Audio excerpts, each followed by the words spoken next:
Hello everyone, আসসালামু আলাইকুম। চলে আসলাম বাঙালি রান্নাঘরে নতুন আরও একটি ব্লগ নিয়ে। আজকে আমি আপনাদের সাথে শেয়ার করব গ্রামের খুবই ঐতিহ্যবাহী একটি খাবার, কুমড়ো ফুলের বড়ার রেসিপি। তো চলুন রেসিপিতে শুরু করা যাক। এখানে আমার যা যা উপকরণ লাগবে আমি সবগুলোকে সুন্দরভাবে গুছিয়ে নিয়েছি মুসুরির ডাল, যেটা আমি 1 ঘন্টা ভিজিয়ে আধা বাটা করে নিয়েছি চালের গুঁড়ো এবং আটা, যেটা সম পরিমাণে নিয়েছি আমি হাফ কাপ পরিমাণ। এরপর নিয়েছি ধনিয়া পাতা কুচি, এরপর নিয়েছি কুমড়ো ফুল। তো বড়াটি বানানোর জন্য প্রথমে আমাদের একটি ব্যাটার বানাতে হবে। তো চলুন ব্যাটারটি বানিয়ে নিই। তো এখানে নিয়ে নিলাম মুসুর ডাল, যেটা আমি আধা বাটা করে নিয়ে নিলাম চালের গুঁড়ো এবং আটা। এরপর দিয়ে দিলাম ধনিয়া পাতা কুচি। এখন এর মধ্যে মশলা দিয়ে দেবো। মশলার মধ্যে দিয়েছি আমি এখানে 1 চা চামচ মরিচের গুঁড়া, 1 চা চামচ ধনিয়ার গুঁড়া, 1 চা চামচ হলুদের গুঁড়া। এরপর নিয়েছি হাফ চা চামচ জিরা। এরপর দিয়ে দেবো পরিমাপ মতো লবণ।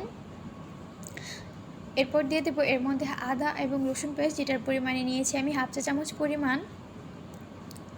এবার এগুলোকে আমি অফ ক্যামেরাতে একটি ব্যাটার গুলিয়ে নিয়েছি এবং ব্যাটারটি গুলানোর সময় আমি চুলাতে কড়াইটা বসিয়ে তেলটা গরম করে নিয়েছি।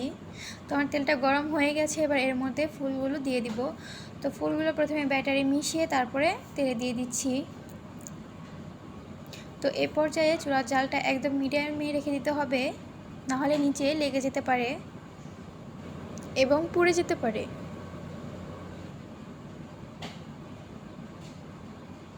তো আমার সবগুলো বড়া দেওয়া হয়ে গেছে। ভিডিওটি যারা দেখছেন কিন্তু একটি লাইক এবং সাবস্ক্রাইব করতে ভুলে গেছেন, দয়া করে তারা একটি লাইক এবং সাবস্ক্রাইব করে আমার পাশে থাকবেন এবং ভিডিওটি কন্টিনিউ করবেন।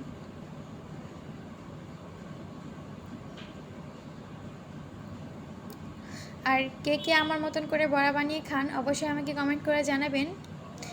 এবং গ্রামে যারা থাকে শুধু তারাই বলতে পারবে এটা টেস্ট ঠিক কতটা মজার।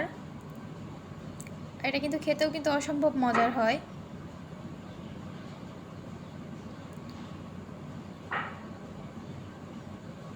তো অবশ্যই একবার আপনারা বাড়িতে বানিয়ে দেখবেন এটা খেতে ঠিক কতটা মজার।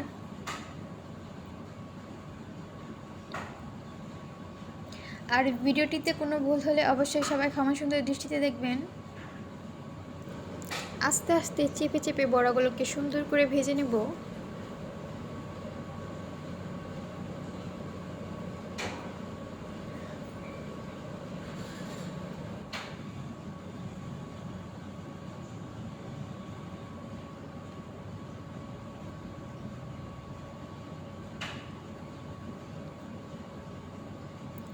তো বড়াগুলো আমার এক সাইড ভাজা হয়ে গেছে, এবার উল্টিয়ে নিচ্ছি।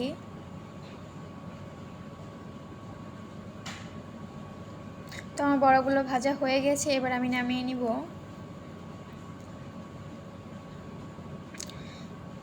এবং দেখতেই পাচ্ছেন এটা দেখতে ঠিক কতটা সুন্দর হয়েছিল এবং খুবই মুচমুচে হয়েছিল এবং কতটা লোভনীয় হয়েছিল। তো ভিডিওটি ভালো লাগলে অবশ্যই একটি লাইক করবেন। সকলকে অসংখ্য ধন্যবাদ। আল্লাহ হাফেজ।